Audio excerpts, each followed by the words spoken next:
Hello বাচ্চো, how are you? তো আশা করি সবাই নিশ্চয়ই ভালোই আছো। আমরা গত লাস্ট লেকচারে অর্থাৎ 42 লেকচার নাম্বার 42তে আমরা কোনো সমান্তরাল কাচ ফলকের মধ্যে যদি আলোকরশ্মি এসে পড়ে তাহলে সেই আলোকরশ্মির যে প্রতিসরণ কিরূপ হবে এবং তার উপর ভিত্তি করে প্রতিসরণের সঙ্গে সঙ্গে একটা ল্যাটারাল ডিসপ্লেসমেন্ট বা পার্শ্ব সরণ বিষয় একটা আমরা শিখেছিলাম। আজকে আমরা ছোট্ট একটা বিষয় জানব লেকচার নাম্বার 43তে, যে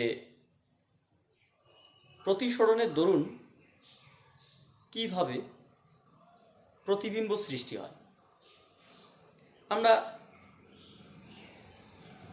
গত চ্যাপ্টারে, আমরা আলোর প্রতিসরণ চ্যাপ্টার প্রতিফলন চ্যাপ্টারে দেখেছিলাম যে প্রতিফলনের দরুন প্রতিবিম্বের সৃষ্টি হয়, কখনো সদ্বিম্ব, কখনো অসদ্বিম্ব, কখনো খর্বাকৃতি, কখনো বান বিবর্ধিত, কখনো বান হচ্ছে সমশিষ্য, কখনো বান অবশিষ্য, বিভিন্ন রকম প্রতিবিম্বের আমরা রূপ দেখেছিলাম। কখনো 2F এর বাইরে, F2F এর মধ্যে, F এর মধ্যে, ঠিক 2F এর মধ্যে, ঠিক F এর মধ্যে, বিভিন্ন জায়গায় বস্তু রাখলে তার জন্য প্রতিবিম্ব বিভিন্ন রকম সৃষ্টি হয়। আজকে আমরা সেই ইমেজ ফরমেশন দেখব, image formation due to refraction of light. আলোর প্রতিসরণের দরুন কিভাবে প্রতিবিম্ব সৃষ্টি হয় তার একটা নিদর্শন জানার চেষ্টা করব। তাহলে আমাদের কি দেখবে, আজকে আমাদের যে টপিকটা আলোচনা সেটা হচ্ছে কি image formation, image formation, image formation due to refraction of light, due to refraction of light. আলোর প্রতিসরণের দরুন যে প্রতিবিম্বের সৃষ্টি, সেই বিষয়টা আমরা দেখব। প্রতিফলন না, প্রতিসরণ। আলোর প্রতিসরণের দরুন যে প্রতিবিম্বের সৃষ্টি হয় সেই প্রতিবিম্বটাই কিরকম হয়। যেমন আমি তোমাদের একটা বাস্তব জীবনে একটা উদাহরণ হিসেবে বলছি। তুমি যদি একটা পরিষ্কার ঝকঝকে চকচকে একটা, বিশেষ করে স্টিলের বালতিতে যদি তুমি এক বালতি জল নাও ভর্তি করে, পরিষ্কার ঝকঝকে জল, সেখানে যদি তুমি একটা চকচকে কয়েন মানে কোনো মুদ্রাকে যদি তুমি ছেড়ে দাও, তাহলে তুমি সেই মুদ্রার দিকে যদি তাকাও, তাহলে তোমার মনে হবে যে মুদ্রাটি যেন অ্যাকচুয়ালি একদম লেয়ারে নেই। মানে ব্যাপারটা হচ্ছে গিয়ে, আমরা যে বলছিলাম জলের যে একদম পৃষ্ঠতল বা বালতির যে তলদেশ, সেই তলদেশটি যেন যেখানে থাকার কথা সেখানে থাকবে না, বরং আমাদের চোখে মনে হবে কিছুটা উপরের দিকে উঠে আসছে বলে মনে হবে। ঠিক আমরা আর একটা এক্সাম্পল হিসেবে বলতে পারি, কেউ যদি কখনো নদীতে স্নান করে থাকো বা নদীতে যদি হেঁটে থাকো অল্প জলের মধ্যে, অল্প জল মধ্যে বলতে 1 হাঁটু বা তার একটু বেশি জল, ঝকঝকে জল, তাহলে তোমরা যখন হাঁটতে থাকবে, সামনে যদি বালু থাকে, তাহলে তোমার মনে হবে যে তুমি যখন সামনে এগোবে তখন মনে হচ্ছে বালুটি যেন তোমার উপরের দিকে উঠে আছে। মানে তুমি যেন দেখবে যে বালুর যে গভীরতা, মানে জলের যে গভীরতা, মানে বালুর যে তলদেশটা, জলের যে তলদেশ অর্থাৎ বালু, সেটা যেন অনেকটা উঁচুতে রয়েছে। কিন্তু যখন তুমি অরিজিনালি পাটা ফেলবে, তখন দেখবে সেই পাটা কিন্তু অ্যাকচুয়ালি অরিজিনালি উপরে নেই, বরং কিছুটা নিচুতে গিয়ে পড়ছে।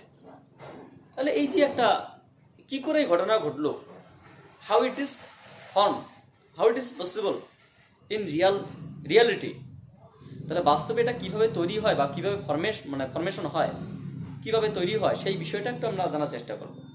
তার মানে এখানে আমরা কি, এখানে সোর্স বলতে কোনটা সোর্স, আমরা কাকে দেখব, সে আমরা কয়েনকে দেখতে পারি, বা আমরা বালিকণাকে দেখতে পারি, বা কোনো লাইট সোর্সকে দেখতে পারি, মানে কোনো উৎসকে দেখতে পারি। যাকে দেখব সেটা উৎস, যেখান থেকে রে অফ লাইট বেরিয়ে আসবে।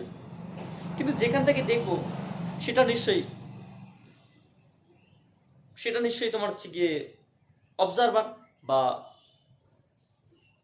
দর্শক হবে, অবজারভার বা দর্শক হবে। তাহলে আমরা যেটা দেখব যে যিনি দেখবে তিনি কোথায় আছে, তিনি অ্যাকচুয়ালি লঘু মাধ্যম। লঘু মাধ্যম মানে কি, সে দেখবে বায়ু থেকে, আমরা থাকবো বায়ুতে, আর যে কয়েনটা থাকবে সেটা থাকবে জলে। জল মানে ঘন মাধ্যম। তাহলে ঘন মাধ্যমে বস্তু, লঘু মাধ্যমে যদি হচ্ছে তোমার অবজারভার থাকে, চোখ যদি লঘু মাধ্যমে, ঘন মাধ্যমে যদি বস্তু থাকে, তাহলে প্রতিবিম্ব একরকম হবে। সেই বিষয়টা আমরা জানবো একটা। আর একটা বিষয় আছে উল্টো ঘটনা, মানে আমি যদি নিচ থেকে উপরের দিকে কোনো বস্তুকে দেখি, তাহলে সেই বস্তুটি যেন মনে হবে অনেকটা দূরে আছে। যেমন ওটা অনেকটা উপরে আছে, কাছে সরে এসে বলে মনে হবে, ওটা অনেকটা দূরে সরে গেছে বলে মনে হবে। যেমন ব্যক্তি কি, মানে বালিটা কি হবে, জল থেকে লেভেল থেকে একটু উপরে উঠে আসবে মনে হবে, কিন্তু ওখানে কি যেন একটু দূরে সরে যাবে বলে মনে হবে। ব্যাপারটা হচ্ছে গিয়ে, এখানে যখন আমরা পিকচারগুলো অঙ্কন করব বা আমরা যখন ম্যাথামেটিক্সটা দেখব, তখন তোমাদের আসল বিষয়টা ক্লিয়ার হবে যে এখানে না বোঝার মতো কিছুই নেই। মেইন ম্যাটার্সটা যে আমি তোমাকে বললাম, ধরে নাও তুমি একটা পুকুরের মধ্যে ঝকঝকে একটা পুকুর, ঝকঝকে একদম জল আছে, সেই পুকুরের মধ্যে তুমি ডুব দিয়ে আছো। এবার তুমি ধরে নাও ডুব দিয়ে দেখছো একটা আম গাছ খুব পাশে একটা আম ঝুলে আছে। এবার তুমি জলের তলদেশ থেকে দেখতে পাচ্ছ কি, যে আম গাছটা, মানে আম গাছটার যে আম, সে আমটা মানে জলের খুব কাছে রয়েছে, তুমি এটাকে হাত দিয়ে ধরবে। এবার যখন তুমি ধরতে গেলে, তোমার তুমি দেখছো যে পাশেই রয়েছে, তুমি যখন ধরতে গিয়ে দেখলে আমটা যেন তুমি এখানে, তোমার অনুভব করে তুমি দেখছো যে এখানে ধরবে, কিন্তু এখানে নয়, যে আমটা যেন তোমার হাতের এখানে ঠেকলো। তার মানে কি, তুমি এখানে অরিজিনাল আমটা রয়েছে এখানে, কিন্তু আছে তার উপরে বলে মনে হচ্ছে। তাহলে কি করে দূরে সরে গেল, বা কিছু কি করে মানে পাশে সরে আসলো, এই যে ঘটনাটা, এই ঘটনাটাই আমরা দেখবো দ্য রিয়াল মানে image formation due to refraction of light, আলো প্রতিসরণের দরুন যে তোমার ইমেজ ফরমেশন। তাহলে আমরা প্রথম দুটো জিনিস দেখবো, এখানে দুটো জিনিস আছে, যখন বস্তু ঘন মাধ্যমে আর চোখ লঘু মাধ্যমে, তখন একটা বিষয়। তাহলে কেস ওয়ান, এখানে দুটো প্রমাণ আছে, কেস ওয়ান একটা প্রমাণ কি, যখন বস্তু ঘন মাধ্যমে ও চোখ লঘু মাধ্যমে,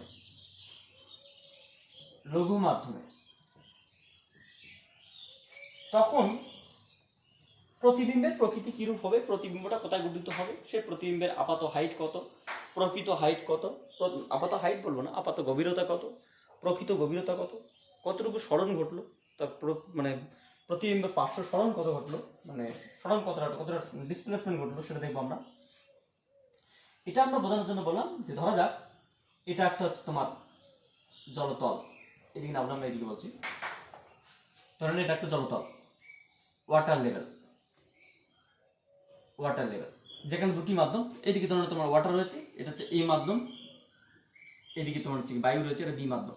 তাহলে এদিকে কি রয়েছে, এদিকে ওয়াটার, তুমি ওয়াটার না বলে অন্য কোনো মাধ্যম বলতে পারো, এদিকে বায়ু না বলে তুমি অন্য কোনো মাধ্যম বলতে পারো। অর্থাৎ এটা হচ্ছে তোমার ঘন মাধ্যম, আমরা এটাকে সব থেকে ভালো বলতে পারি, এটা ঘন মাধ্যম, এটা লঘু মাধ্যম, এটা বলতে পারি। ঘন মাধ্যমের প্রতিসরাঙ্ক কত, মিউ টু, লঘু মাধ্যমের প্রতিসরাঙ্ক মিউ ওয়ান। এবার যদি সাপোজ এটা বায়ু হয়, তাহলে মিউ ওয়ান সমান সমান ওয়ান হবে।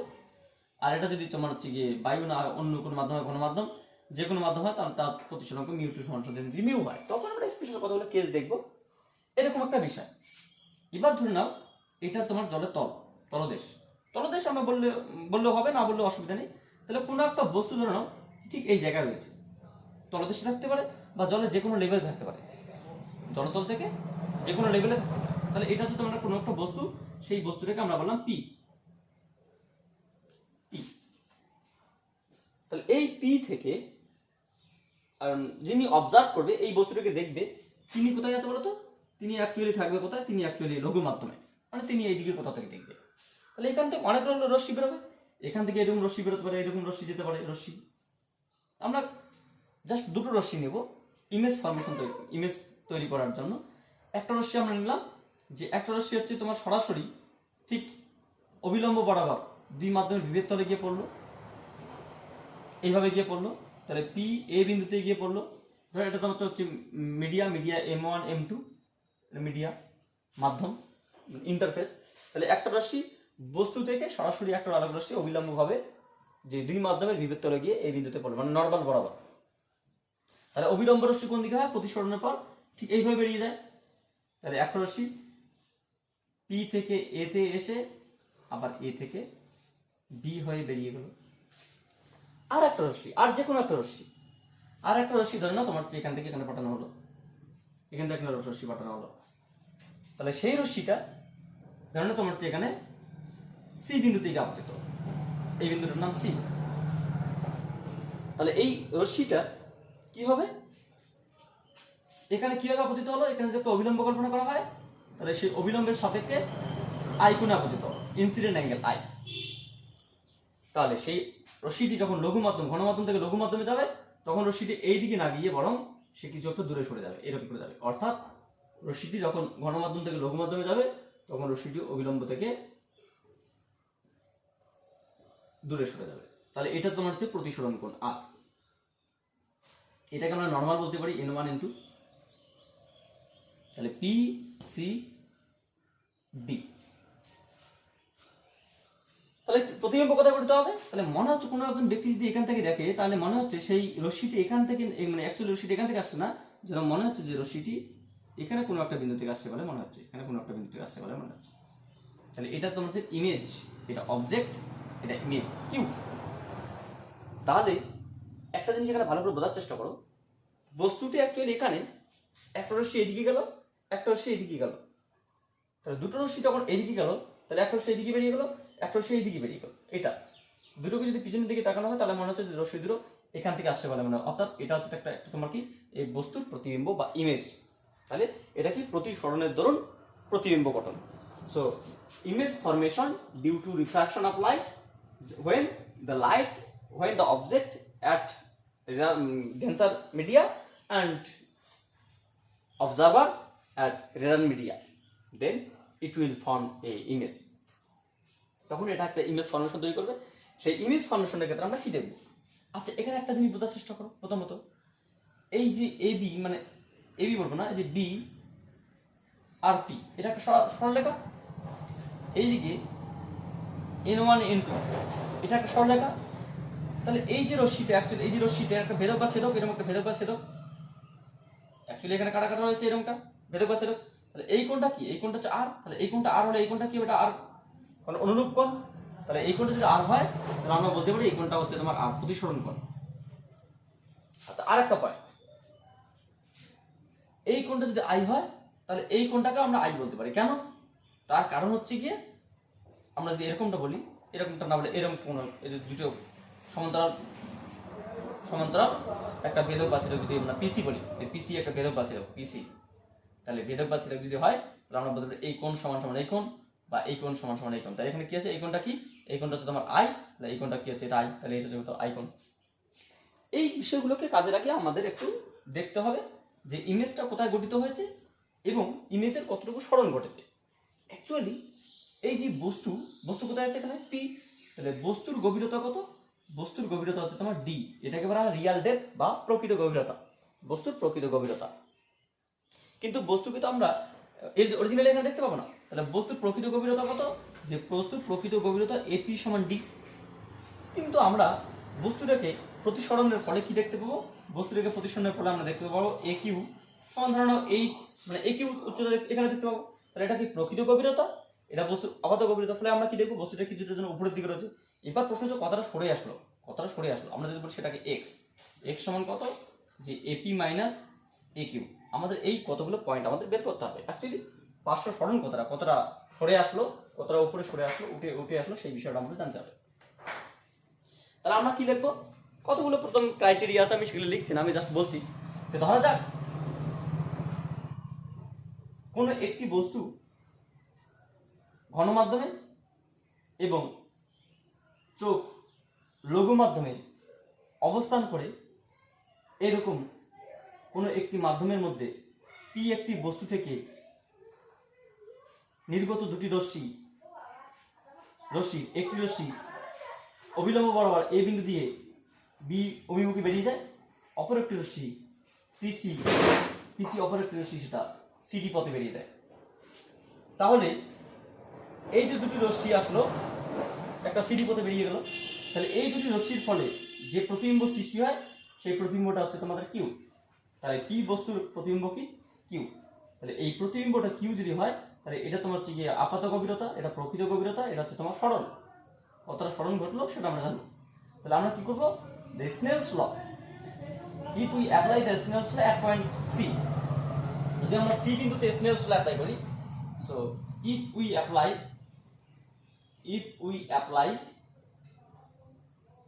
the Snell's law at point C, then we can write এই মাধ্যমে প্রতিসরাঙ্ক কত, μ2, তাহলে μ2 sin I সমান সমান μ1 sin I। ব্যাপারটা হচ্ছে আমরা এই বিন্দুতে আমরা বললাম এই n1 n2, এখান থেকে p একটা তোমার হচ্ছে গিয়ে পিসি আসলো, এবার বেরিয়ে গেল d, এটা হচ্ছে তোমার I কোণ, এটা r কোণ, এটা একটা ইন্টারফেস আছে। তাহলে এই বিন্দুতে আমরা স্নেলস ল অ্যাপ্লাই করব। তাহলে এই মাধ্যমে প্রতিসরাঙ্ক কত μ2, এই মাধ্যমে প্রতিসরাঙ্ক কত μ1। তাহলে আমরা জানি যে স্নেলসের সূত্র কি, যে কোনো মাধ্যমের প্রতিসরাঙ্ক এবং সেই মাধ্যমের সাইনের কোণের সাইনের মান গুণফল, যে কোনো মাধ্যমের প্রতিসরাঙ্ক এবং ওই মাধ্যমের সাইনের যে কোণ, এই দুটি গুণফল অন্য কোনো মাধ্যমের প্রতিসরাঙ্ক এবং সেই মাধ্যমের যা মানে প্রতিসরণ হোক বা আপতন কোণের সাইনের যে গুণফল সর্বদাই সমান। তাহলে আমরা লিখতে পারি যে এখানে μ2 sin of I is equals to μ1 sin of R। তাহলে আমরা এখানে কি লিখবো, যে এখানে আপতন কোণ কোনটা, এটা আপতন কোণ, কারণ রশ্মি এসে আসলো অবিলম্বের সাপেক্ষে এটা আপতন কোণ, রশ্মি কোণ দিকে বেরিয়ে গেল, এইদিকে বেরিয়ে গেল প্রতিসরণ কোণ। তাহলে আমরা এখানে যদি এখানে স্নেলস ল অ্যাপ্লাই করি তাহলে কি পাবো, যে এই মাধ্যমে প্রতিসরাঙ্ক μ2, এই মাধ্যমে প্রতিসরাঙ্ক μ1, তাহলে μ2 sin I is equals to μ1 sin R। আমরা এখান থেকে লিখতে পারি যে μ2 sin I is equals to μ1 sin R, বা আমরা এখানে কি লিখতে পারি যে μ2 upon μ1 is equals to sin R upon sin I।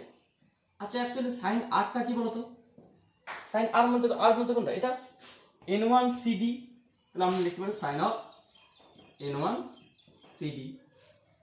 I কোনটা, আপতন কোণ, n2 C বা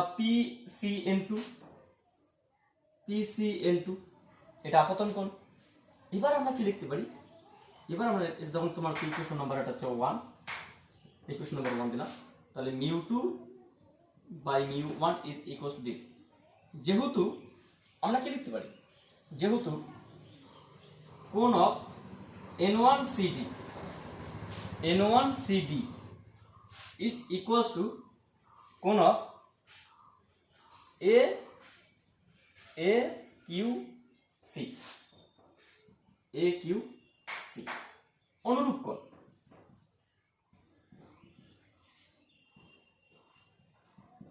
কেন অনুরূপ কোণ, কারণ একটা দুটো সমান্তরাল বাহু জাস্ট ভেদ করেছে বা ছেদ করেছে, এই কোণ এবং এই কোণ সমান। তাহলে আমরা এখানে বলতে পারি যে এই প্রতিসরণ কোণ এবং এই প্রতিসরণ কোণ, এইটা এবং কোণটা সমান হবে। তাহলে এই যে কোণটা গেল সেই কোণটা কি হবে, এই কোণটা যদি R হয় তাহলে n1 CD is equals to AQC। তাহলে এই কোণটা এবং এই কোণটা সমান এবং কার মান, তার মান কত, আর আমরা আটটা আমরা পরে বলছি, অসুবিধা নেই। এবং আমরা কি বলতে পারি, এবং PCN2, এই কোণটা PCN2 is equals to CPA বা APC। কেন এই কোণটা এবং এই কোণটা সমান, কেন, কারণ এটা পরস্পর ভেদক বা ছেদক। তাহলে এই দুটো কি মানে একান্তর কোণ, এটাকে কি বলা হবে, একান্তর কোণ।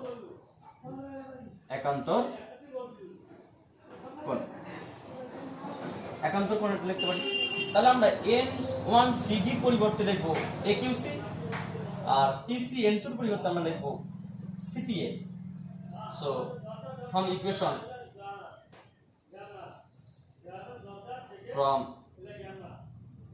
equation 1 we get, তাহলে 1 নং থেকে আমরা লিখতে পারি যে μ2 upon μ1 sin of AQC sin of CPA। তাহলে কি দাঁড়ালো, অ্যাকচুয়ালি এই কোণটা sin of এই কোণটা বাই sin of এই কোণটা, তাই তো নাকি। একিউসি একিউসি এপিসি বা সিপিএ। তাহলে এই কোনটা এবং এই কোনটা। আচ্ছা এবার একটা জিনিস তোমরা বোঝার চেষ্টা করো, এখান থেকে আমরা একটা জিনিস বলতে পারি, কি বলতে পারি, যে এই যে ত্রিভুজটা আসলে, এই যে ত্রিভুজটা এ কিউ সি, তাহলে আমরা কি লিখতে পারি, ত্রিভুজ এ কিউ সি থেকে পাই কি পাবো, এটা কোণ, এটা লম্ব, এটা অতিভুজ, সরি এটা তোমার 90 ডিগ্রি কোণ, এটা একটা কোণ, তাহলে এটা অতিভুজ, তাহলে এই কোণটা কি ভূমির সঙ্গে থাকে, এটা ভূমি, এটা লম্ব, তাহলে আমরা সাইন সমান সমান কি লম্ব বাই অতিভুজ, তাহলে আমরা লিখতে পারি যে সাইন অফ কোণ A Q C, sine of A Q C সমান কি লম্ব বাই অতিভুজ, তো লম্ব বাই অতিভুজ আমরা কি লিখতে পারি, লম্ব মানে এসি বাই সি কিউ, এবং ত্রিভুজ এ পি সি থেকে পাই, এপিসি থেকে পাই কি পাবো, সাইন অফ কোণ পিসিএ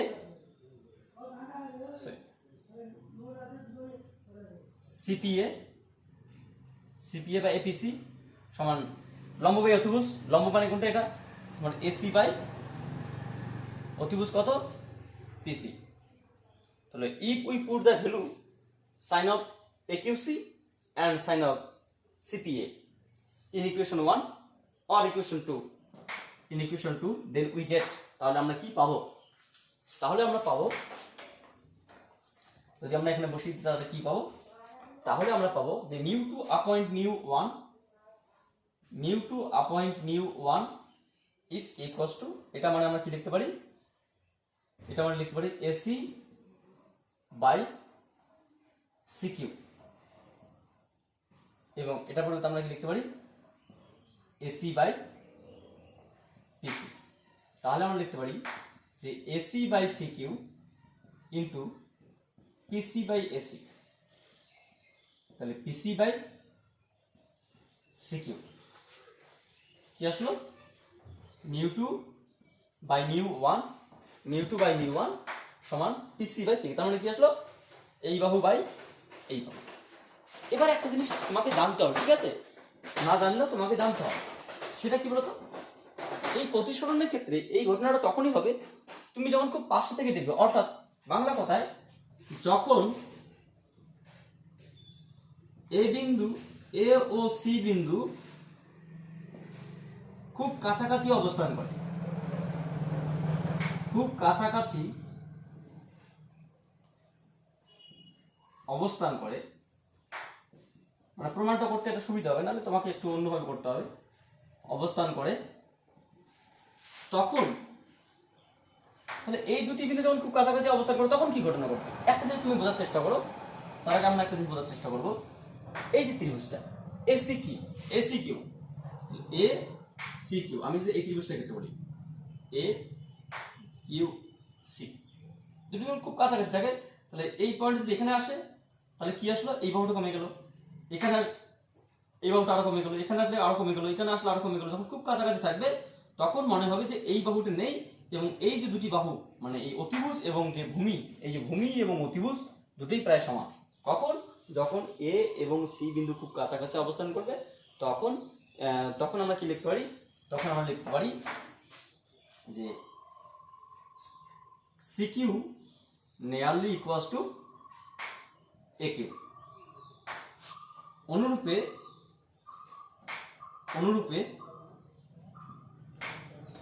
এবং আমরা কি লিখতে পারি, PC nearly equals to AQ. তাহলে এই বাহুটা হচ্ছে তোমার এই বাহুটার সমান হবে, এই বাহুটার সমান কখন, যখন পি এবং এ এবং সি বিন্দুটা খুব কাছাকাছি অবস্থান করে, তাহলে আমরা এই সিকিউ এর পরিবর্তে আমরা লিখবো, সিকিউ এর পরিবর্তে লিখবো একিউ, আর যে তোমার পিসি এর পরিবর্তে লিখবো এপি। তাহলে আমরা সুতরাং এখান থেকে কি লিখতে পারি, ইকুয়েশন 3, সো ফ্রম ইকুয়েশন 3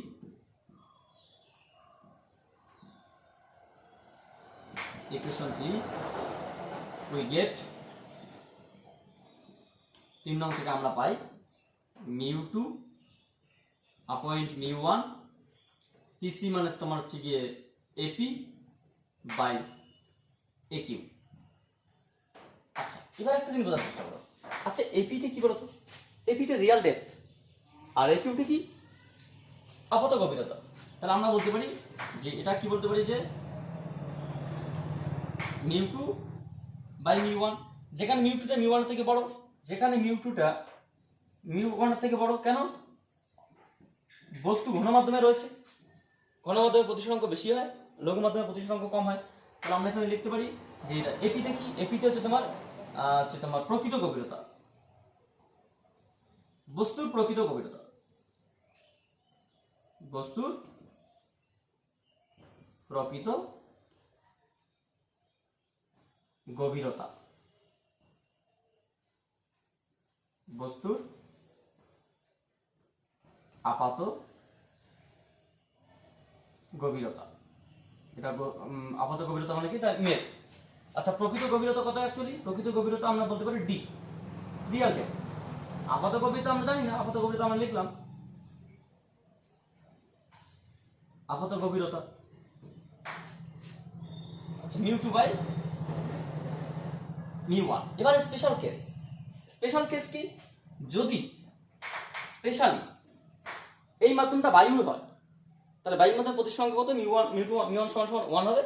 আর এই মাধ্যমে যে কোনো মাধ্যম হয়, সেটা জল না হয়, যদি অন্য কোনো মাধ্যম হয়, তাহলে তার প্রতিসরাঙ্ক কত? মিউ। তাহলে যখন একটা স্পেশাল কেস, যখন মিউ ওয়ান সমান ওয়ান ফর এয়ার, মানে লঘু মাধ্যমটা বায়ু হবে, আর মিউ টু সমান মিউ যে কোনো মাধ্যম, any media, any media media, তখন আমরা কি লিখতে পারি যে মিউ টুর জায়গায় মিউ বাই ওয়ান, তাহলে আমরা লিখতে পারি যে mu by one is equals to D by আপাত গভীরতা। তাহলে আমরা এখানে কি লিখতে পারি? সুতরাং আপাত গভীরতা সমান কত? আপাত গভীরতা ডি বাই মিউ। মানে আমাদের জন্য মনে হবে যে মুদ্রাটি বা বস্তুটি এখানে নেই, বরং এই ডি বাই মিউ দূরত্বে রয়েছে, অর্থাৎ এই গভীরতা রয়েছে। অর্থাৎ কি? যে এই মাধ্যমে প্রতিসরাঙ্ক যদি জানা থাকে, তাহলে সেই মাধ্যমে প্রতিসরাঙ্ক দিয়ে যদি আমি ভাগ করি, এই যে প্রকৃত গভীরতা যদি আমার জানা থাকে আগে থেকেই, বা বালতি যদি তলদেশ জানা থাকে কতটা নিচু আগে থেকেই জানা থাকে, তাহলে এবং জলের যদি প্রতিসরাঙ্ক জানা থাকে, তাহলে জলের প্রতিসরাঙ্ক দিয়ে আমরা ভাগ করব, তাহলে বলবো যে বালতি তলদেশটি আমাদের ঠিক এত গভীরতায় মনে হবে, তাহলে কি কমে যাবে, ভাগ করতে হবে কমে যাবে। তাহলে এটা হচ্ছে আপাত গভীরতা। তাহলে কতটা উপরে উঠে আসলো? তাহলে সুতরাং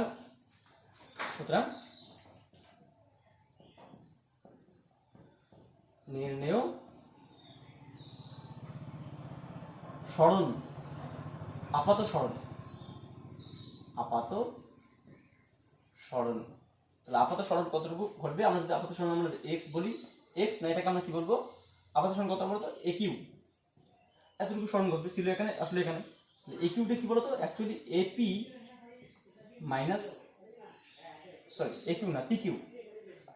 পিকিউ সমান কত? AP minus AQ. এটাকে আমরা যদি আমরা এই দূরত্বকে যদি আমরা এক্স বলি, এই দূরত্বটাকে আমরা যদি এক্স বলি, তাহলে কি লিখতে পারি? যে x is equals to AP কত বলতো? এপি তো তোমার পুরোপুরি ডি। আচ্ছা, একিউ কোথায়? সেটা একিউ, এটাকে আমরা একিউ বলতে পারি, আপাত গভীরতা এটা মনে হচ্ছে। তাহলে একিউ সমান কি লিখতে পারি? D by mu. তাহলে আমরা যদি ডি কমন নেই, তাহলে one minus one by mu, তাহলে D into mu minus one by mu. খুব ইম্পর্টেন্ট রিলেশন, পরীক্ষায় খুব আসে এটা, এই প্রমাণটা খুব আসে। দেখাও যায় বস্তু যদি ঘন মাধ্যমে থাকে, প্রতিবিম্ব যে সৃষ্টি হবে, যদি চোখ যদি লঘু মাধ্যমে থাকে, তাহলে যে প্রতিবিম্ব সৃষ্টি হবে, সেই প্রতিবিম্বের যে আপাত সরণ, সেই আপাত সরণটি প্রতিষ্ঠা করে। সো ঠিক আছে, আমরা ছোট ছোট করে ভিডিওগুলো করবো। পরবর্তী লেকচারে আমরা আর একটা দেখবো যে বস্তু যখন লঘু মাধ্যমে থাকবে, চোখ যখন ঘন মাধ্যমে থাকবে, তখন কি ঘটনা আসে। So thank you for watching my video.